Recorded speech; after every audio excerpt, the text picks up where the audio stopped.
ખરાબ રોડ બને આપણે નથી બોલતા તો આપણે સજા ભોગવીએ છીએ. ખરાબ કામ થાય સરકારી કચેરીઓમાં આપણે નથી બોલતા, આપણે સજા ભોગવીએ છીએ. દોસ્તો, હું તો તમને એટલી વિનંતી કરવા આવ્યો છું, બહુ નાનો માણસ છું, ઉંમરમાં, અનુભવમાં, સ્થિતિ પરિસ્થિતિમાં તમારા બધા કરતા નાનો માણસ હું છું.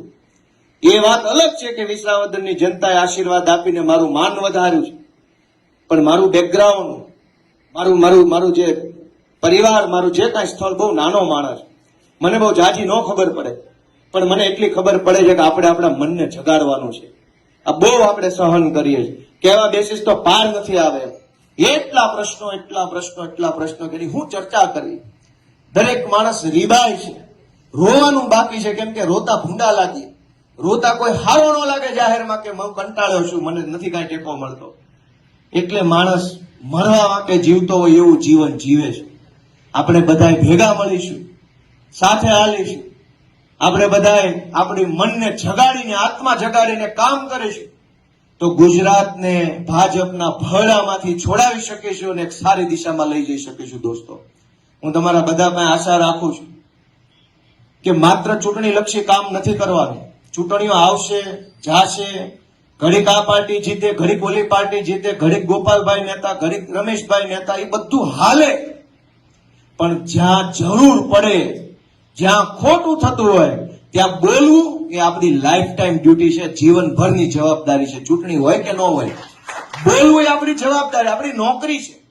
સમાજની નોકરી કરીએ છીએ આપણે બધા, સમાજથી મોટું કોઈ નથી. આપણે સમાજના નોકર છીએ એટલે આપણી કાયમી જવાબદારી છે. જ્યાં ખોટું થાય ત્યાં અવાજ ઉઠાવો એ આપણી સમાજ પ્રત્યેની કાયમી નોકરી છે.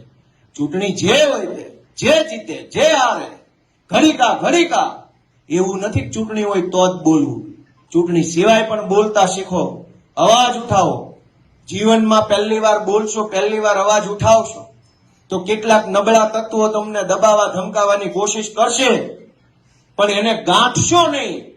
પહેલી બીજી વાર જે કાંઈ આવે ને કહી દો, ભાઈ થાય કરી લેજે, તો એ તમારું સરનામું ડિલીટ મારી દે કે અહીંયા ટાઈમ બગડે એવું છે, આને બીજી વાર ફોન ન કરો. કેમ કે આ આપણી દેશી ભાષામાં કરકોલે હાલ્યું છે, એવું બોલે છે ને આ બાજુ, કરકોલે હાલે છે, પેધી ગયા છે. એક ફોન કરવાનો, હરેશભાઈ જોજો હો, હરેશભાઈ બી જાય તો ઓલાનું કામ થઈ ગયું. પણ હરેશભાઈ એમ કહી દે કાંઈ નહીં, જોવું જ છે, મોકલો, શું જોવાનું છે, તો બીજી વાર ફોન નથી કરતા.